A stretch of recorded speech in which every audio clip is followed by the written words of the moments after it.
प्रसिद्ध ज्योतिषाचार्य, एस्ट्रोलॉजर, वास्तु विशेषज्ञ, motivational speaker, लेखिका, प्रवचन व प्रेरणादायी ज्ञान सत्संग कथा व्याख्यानों के द्वारा धर्म की स्थापना का, राष्ट्र निर्माण की सेवा का कार्य करने वाली शनि पुरोहित, विश्व की एकमात्र शनि साधिका डॉक्टर विभाश्री दीदी जी उर्फ साधिका विभाश्री दीदी माँ का संक्षिप्त आध्यात्मिक परिचय आपके द्वारा सन 2000 में स्थापित छत्रपति संभाजी नगर, औरंगाबाद, महाराष्ट्र के N2 सिडको के विशाल शनि ज्ञान मंदिर में वर्षों से प्रति शनिवार, प्रति अमावस्या व शनिदेव के सभी त्योहारों पर आपके प्रेरणादायी ज्ञान सत्संग, ज्योतिष व्याख्यान, सामूहिक प्रार्थना, मेडिटेशन, महाआरती, महाप्रसाद वितरण जैसे सेवा कार्य निरंतर चल रहे हैं, जिसमें भाग लेकर असंख्य व्यक्तियों ने अपने रोग, शोक, कष्ट, दुखों से मुक्ति पाकर नई खुशहाल जिंदगी की शुरुआत करने का सौभाग्य पाया है।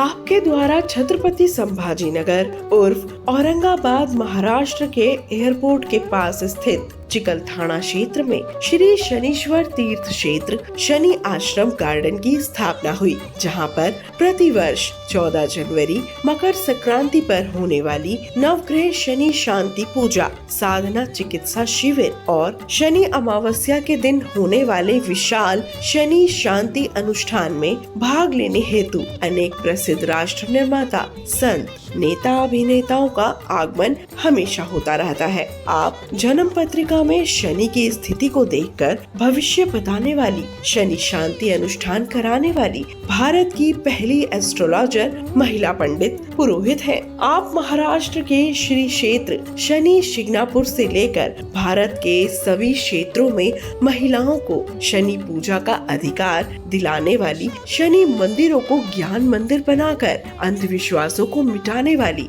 भारत की पहली महिला संत साधिका है। भारत के 5 राज्यों में विश्व शांति और पंच महाभूतों, पंच तत्वों की सुरक्षा संतुलन के लिए 108 कुंडलीय महायज्ञ करने वाली आप पहली महिला हैं। आपके द्वारा भारत के सैकड़ों ज्ञान यज्ञ सत्संगों के अलावा विदेशों में UAE, Dubai, Abu Dhabi, USA, America, Canada, Italy, Europe, Thailand, Bangkok, Singapore, Malaysia सहित शांति अनुष्ठान करने वाली आप भारत की अकेली महिला संत एस्ट्रोलॉजर साधिका हैं।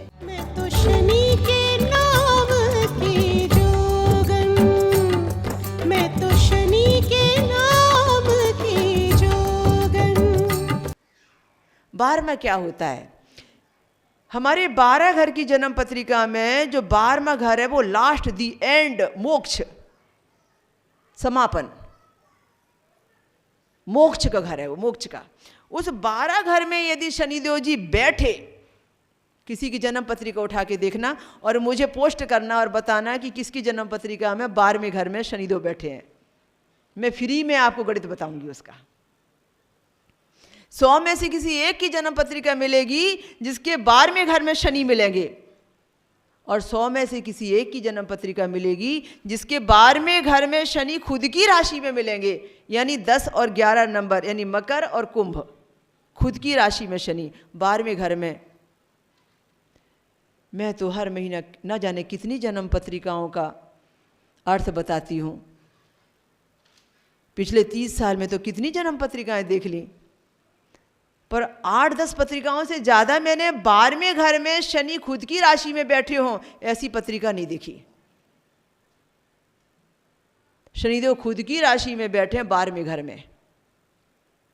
अब भविष्यवाणी, ऐसी जन्म पत्रिका जिसकी जन्म पत्रिका में शनिदेव 12वें घर में खुद की राशि में मकर या कुंभ राशि में बैठे हैं, उस व्यक्ति के जीवन में वह व्यक्ति कुछ ऐसे काम करेगा, ऐसा कुछ अद्वितीय जीवन वो जिएगा कि उसकी जिंदगी में वह जन्म मरण के बंधन से मुक्त होने का रास्ता खोजकर मोक्षकारी आत्मा बनेगा, उसका पुनर्जन्म नहीं होता,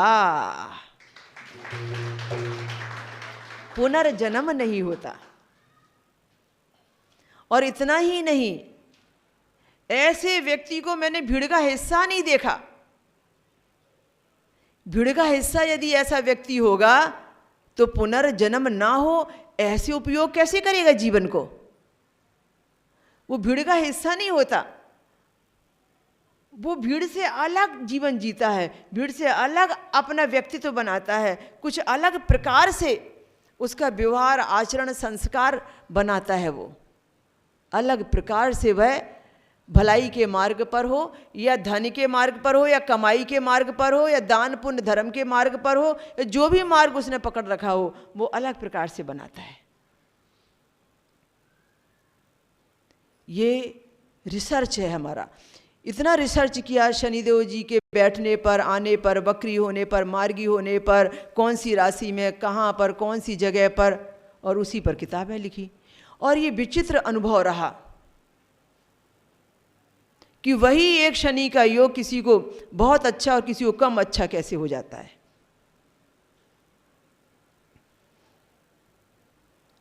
अभी मैं आपको बताऊं कि शनि देव जी का मीन राशि में जब प्रवेश होगा, 12 नंबर की मीन राशि में, अब मैं मीन राशि को केंद्र बिंदु बनाती हूँ।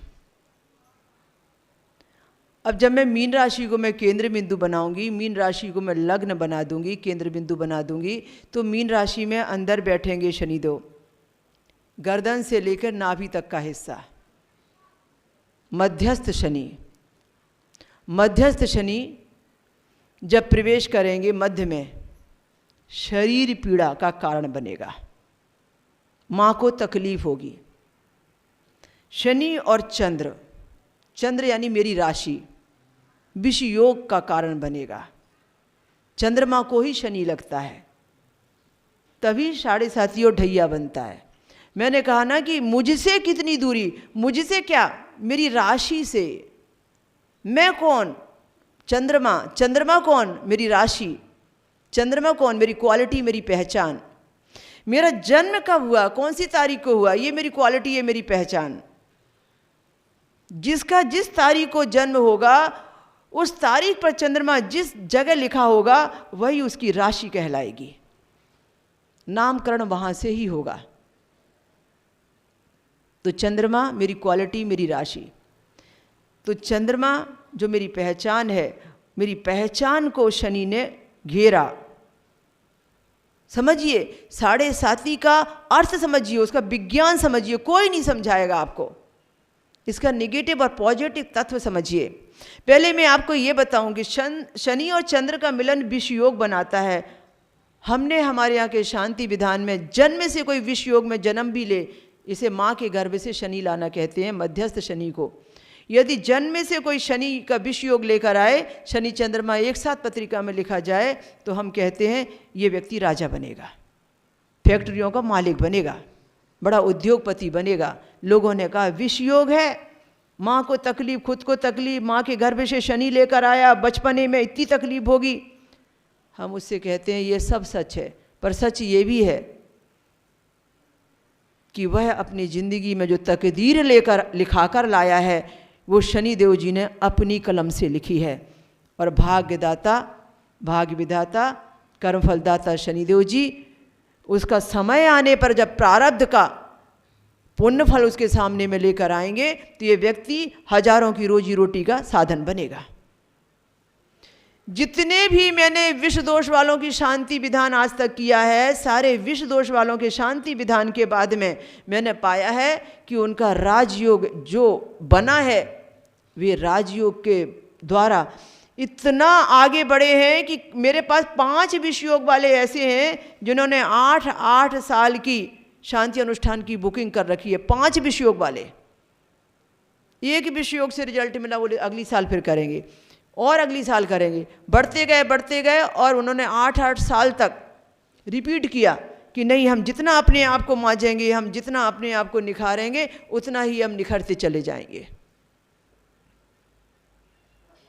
उनका पूरा मुख्य यजमान का कुंड कोई दूसरा ले ही नहीं पाया। शुरुआत जब की थी तब कैसे थे और आज वो कहाँ से कहाँ पहुँच गए, वो उदाहरण बन गए लोगों के लिए। कोई फैक्ट्री मालिक हैं, कोई बिल्डर में नंबर 1 है, कोई राजनीति में नंबर 1 है, कोई समाज सेवा में नंबर 1 है, कोई धर्म के शिखर पर नंबर 1 है सब विषय योग वाले। जब हम विषय योग का शांति विधान करते हैं, चंद्रमा और शनि के मिलन को वरदान बनाते हैं, तो राजयोगकारी बन जाता है, राजयोग बन के हमें सुख देता है। समझिए, ये मीन राशि वालों को बोल रही हूँ कि शनिदेव का स्वागत कीजिए। आपकी राशि में शनिदेव पहुँच रहे हैं, ये विषय योग का योग बना रहे हैं आपको। आप यदि सोए रहे तो इससे ज़्यादा नादानी और दूसरी नहीं हो सकती। आपको इस 2.5 साल में राजयोग बनाना है अपना। गुरु की राशि में है, गुरु और शनि गुरु घंटाल योग बन जाता है, कोई उनको हरा नहीं सकता। फिर जहां गुरु बल भी है और शनि बल भी है, तो मीन राशि के लिए निगेटिव पॉजिटिव दोनों। यदि नादानी की तो निगेटिव, और समझदारी से काम लिया तो पॉजिटिव। आगे आते हैं 1 नंबर पर, मेष राशि। मेष राशि से शनिदेव जी 12 में है। मेष आगे है और 12 नंबर पीछे है। नाश का घर, खर्च का घर, व्यय का घर, विनाश का घर, कोर्ट कचहरी, मुसीबत, झगड़े फसाद, पूर्व जन्म की हैं सारी बातें, या तुम्हें हर जीव की घातें। जैसा तुमको कहे विधाता वैसा वैसा जाल बिछाता, होनहार है होकर रहती शनि पर यूं ही उंगली उठती। ऋषि तपस्वी योगी को भी, महापंडित विद्वानों को भी शनि का चक्कर कभी न छोड़े, जीवन नदिया का मुख मोड़े। तो शनिदेव जी जो नाश पर विराजमान होंगे, वो प्रारब्ध का लेखा जोखा खोजेंगे और प्रारब्ध की पीड़ा आपको भोगनी पड़ेगी। और इतनी गलतियां करेंगे, इतनी भूलें करेंगे आप, इतना खर्चा करेंगे, इतना आप नुकसान करेंगे कि आप बाद में पछताएंगे। सावधान हो जाइए, नाश पर शनिदेव का प्रवेश हो गया है। हाँ, आप धर्म के लिए खूब खर्चा करेंगे, यात्राएं खूब करेंगे, इस काम में एक ये शुभत्व हो जाएगा, एक ये अच्छा हो जाएगा, और ये अच्छा आपके लिए बचाव पक्ष भी बन जाएगा। वृषभ राशि, जैसे मैंने कहा कि मेष राशि से शनि 12 में है। अब मीन राशि पर तो शनिदेव भी बैठे थे। 12 के बाद में 1 आता है और 1 के बाद में 2 आता है। अब 2 से पहले 1 आएगा और 1 से बाद में 12 आएगा, तो 2 भी गिनती करेगा, 1 भी गिनती करेगा और 12 भी गिनती करेगा। तो 3 घर की दूरी है ये शनिदेव की, 3-11 का योग है। तो वृषभ राशि वाले के लिए ये सबसे ज़्यादा अच्छे हैं, सबसे ज़्यादा शुभ मुहूर्त वाले हैं। वृषभ राशि के लिए वह वरदान है। 3 रहता है पराक्रम, 11 रहता है लाभ। पराक्रम और लाभ का संबंध, कि आपने जो पराक्रम किया उसका लाभ आपको मिला। आपने जो भी मेहनत की, जो भी पराक्रम किया, उसका लाभ आपने प्राप्त किया। तो वृषभ राशि वाले के लिए जो भी वो कर्म कर रहा है, जो भी कर्म करेगा, उसका शुभ फल उसे मिलेगा, उसके लिए शुभ फल प्राप्त होगा वृषभ राशि वालों के लिए। आगे आते हैं हम मिथुन राशि वालों पर। मिथुन राशि के लिए यदि हम सोचें तो 4 का संबंध है, क्योंकि मिथुन के बाद फिर वृषभ आएगी, वृषभ के बाद में मेष आएगी और मेष के बाद में मीन आएगा, तो 4 घर का अंतर पड़ेगा। मैंने आपसे पूछा आप कितने भाई बहन हैं? आपके 2 भाई हैं, आपको मिलाकर 2 बहनें हैं, तो आप मुझे क्या बोलोगे? आप मुझे ये बोलोगे, अपने को गिनती करोगे ना, हम 4 भाई बहन हैं, अपने को छोड़ के गिनती नहीं करोगे ना। तो ठीक यही राशि पर गिनती है कि मैंने कहा कि मिथुन से कितना रिलेशन है, तो मिथुन को भी गिनती करो और मीन को भी गिनती करो। तो मिथुन, वृषभ, मेष और मीन, चारों को गिनती करो। फिर 4 की दूरी। 4 क्यों निकाला मैंने गणित? यहाँ से यदि मैंने गिना तो 4 है, जहाँ शनिदेव बैठे हैं वहाँ से मैं गिनती करूँ तो 4 है, और जहाँ पर मिथुन राशि का 3 नंबर लिखा है वहाँ से मैं मीन में आऊँ तो 10 आएगा। मैं पूरा मीन में ऐसा लौट कर आऊँगी तो गिनती 10 की आएगी। इसलिए 4-10 का संबंध। 10 है मेरा कर्म हिस्सा, मेरे पिता का घर, मेरी कर्म भूमि, और 4 है मेरा सुख, मेरी प्रॉपर्टी, जनता जनार्दन का प्यार, राष्ट्र का प्रेम, समाज का प्रेम, मेरी जन्मभूमि, मेरा अपना जो वर्चस्व मेरे फील्ड में है उसका यश। चतुर्थ भाव मेरी माता। 4-10 इससे संबंध बनेगा तो सुखद ही बनेगा, दुखद कैसे होगा? तो फिर मिथुन राशि के लिए भी 4-10 का संबंध सुखद नहीं, बहुत सुखद होगा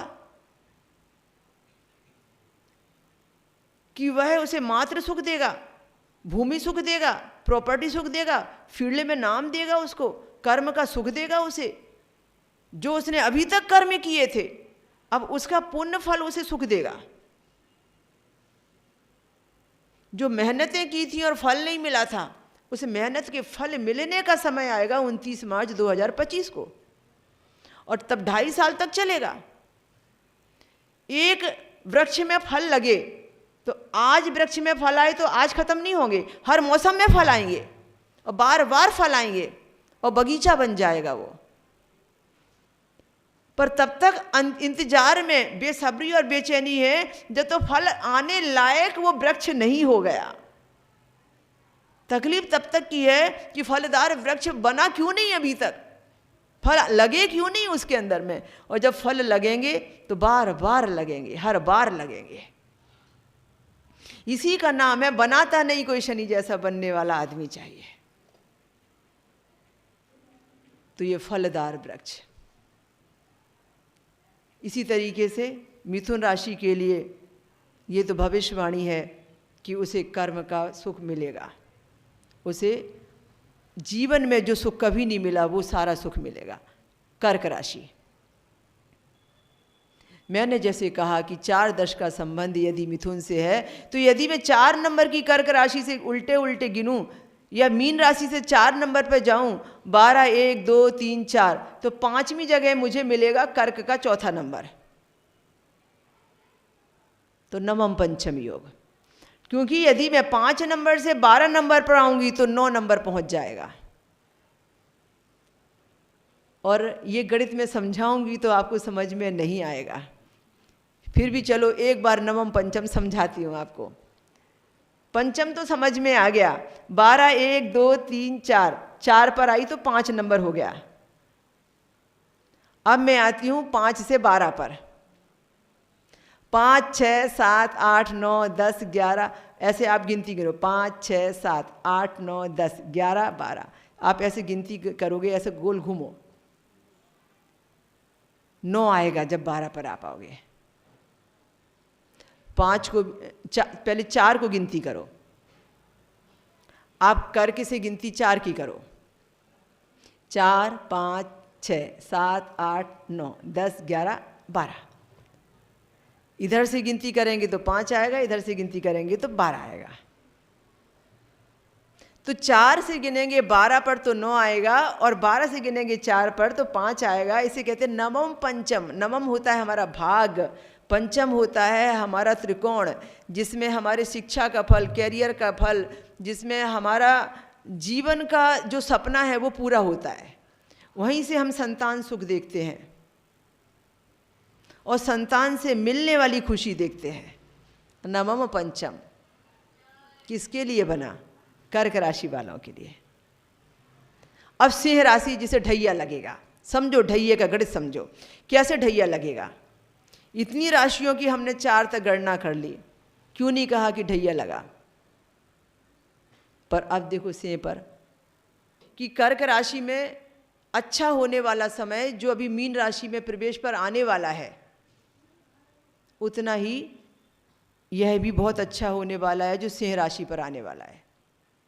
मीन राशि में शनि का प्रवेश होगा और कर्क राशि से हमने देखा नवम पंचम बनेगा,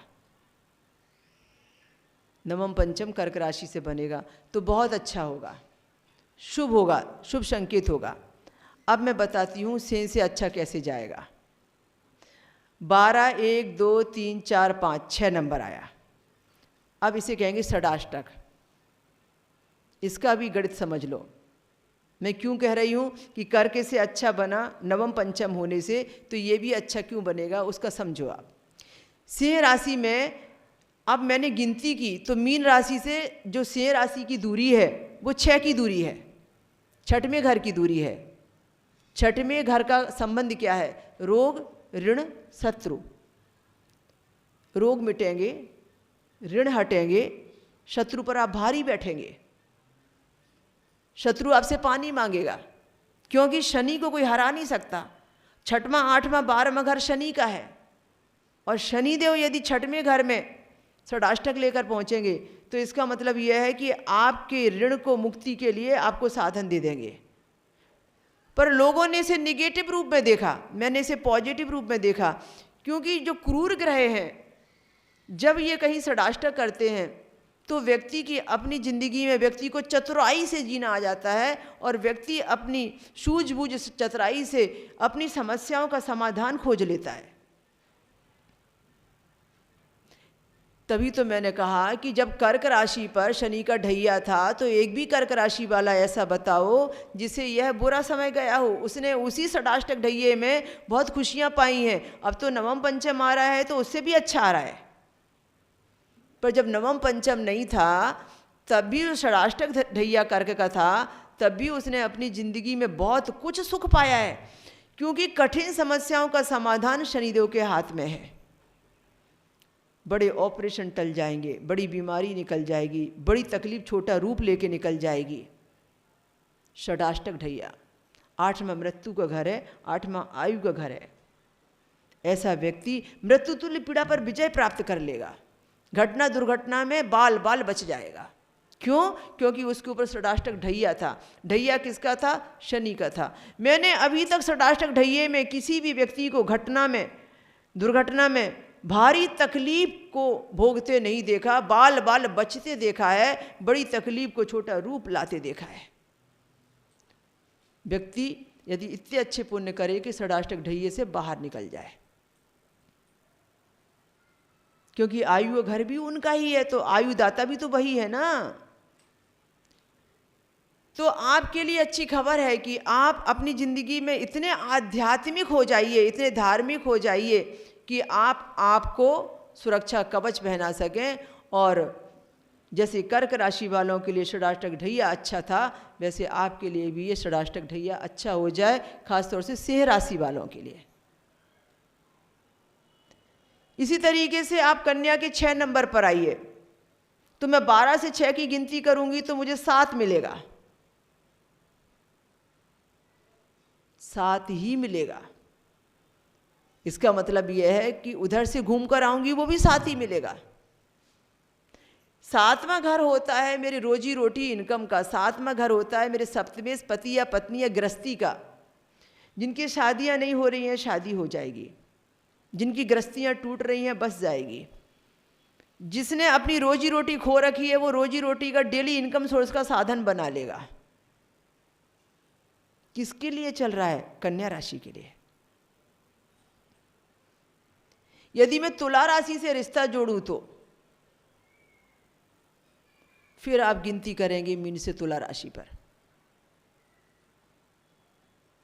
तो जब मैं मीन से तुला पर गिनती करने के लिए आऊंगी तो 12, 1, 2, 3, 4, 5, 6, 7, 8वां घर आएगा। जब इधर से 8 आएगा तो गोल घूम के 6 आएगा वापस, तुला से फिर से उल्टा 6 आ जाऊंगी मैं 12 नंबर पर, फिर ये षडाष्टक हो जाएगा। अब ताज्जुब की बात तो देखो, षडाष्टक 1 से नहीं, षडाष्टक 2 से है, पर दोनों पर ढैया नहीं है। ताज्जुब देखो। अभी ये देखो, एक षडाष्टक मैंने अभी देखा कि सिंह राशि से षडाष्टक बना, पर वो ढैया था। पर षडाष्टक तो अब इससे भी बन रहा है। मैंने यदि 12 से गिनती तुला राशि पर लाने को की तो मेरा 8 ही नंबर निकलेगा। इधर 8 निकलेगा तो 7 से मैं 12 पर आऊंगी, 7, 8, 9, 10, 11, 12 तो 6 ही आएगा। षडाष्टक तो इस पे भी आएगा। अब क्यों ऐसा हुआ? जब कभी भी तुला राशि पर शनिदेव जी लिखे जाते हैं तो उच्च के हो जाते हैं। तुला राशि उनकी प्रिय राशि है, शुक्र की राशि है। लोग तरसते हैं कि शनि उच्च का कब होगा। परिक्रमा करते करते भी यदि तुला से 2.5 साल के लिए गुजरते हैं तो भी अच्छा फल देते हैं, और जन्म पत्रिका में यदि लिखे पाए जाएं तो भी अच्छा फल देते हैं। तो तुला राशि के लिए तो षडाष्टक होते हुए भी अच्छे हो जाएंगे वो। जय शनिदेव। मैं मीना पहलानी पूना से बोल रही हूँ। सबसे पहले मैं अपनी दीदी के चरणों में शत शत कोटि कोटि वंदन करना चाहूँगी। अगर दीदी के बारे में अगर कहना चाहूँ तो मेरे पास शब्द ही बहुत कम पड़ते हैं। मैं 2000 से दीदी से जुड़ चुकी हूँ, आज 25 साल हो रहे हैं। दीदी को पाकर मुझे ऐसा लगता है जब हमारे पास वक्त आता है दीदी गुरु बन जाती है, जब हमें ज़रूरत पड़ती है तो दीदी माँ का रोल अदा करती है, और जब हमें वक्त आता है तो दीदी एक ऐसे फ्रेंड भी रोल अदा करती है। यही एक्सपीरियंस मैं अपने ज़िंदगी में दीदी का पाया है। जैसे गुरु ग्रंथ साहिब में लिखा हुआ है कि संत का संग वड भागी पाइए। यही उद्देश्य था मेरे ज़िंदगी में कि मुझे एक संत मिल जाए और मैं उनकी सेवा से अपने जीवन को सार्थक कर सकूं। जब 2000 में पहली बार दीदी का प्रोग्राम हुआ था, इतना सराहनीय था कि मैं मन विभोर हो चुकी थी और दीदी के साथ जुड़ गई। और उसके बाद मुझे ऐसा लगा अब किसी और गुरु की ज़रूरत ही नहीं है, और दीदी से यही आग्रह किया कि दीदी मुझे जब भी चाहे आप सेवा के लिए बुला लेना। उसके बाद कई समय में ऐसा मेरा मोड़ आया ज़िंदगी में कि मुझे स्ट्रगल करना पड़ा। जब भी मुझे स्ट्रगल करना पड़ता था दीदी बढ़ चढ़ के अपना सब काम छोड़ के भी मुझे मार्गदर्शन करते हैं। 2012 में बहुत सीरियस हो गई थी मैं। डॉक्टरों ने मुझे जवाब दे दिया था कि क्रिटिकल प्रॉब्लम है आपका, आप ठीक नहीं हो सकती हो।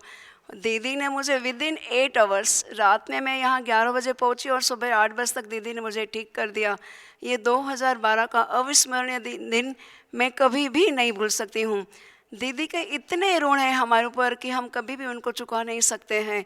मैं तो अपना जीवन धन्य समझती हूँ कि दीदी जैसे हमें गुरु माँ मिले हैं। बहुत लक्की होते हैं कि जिन्हें दीदी का सानिध्य मिलता है।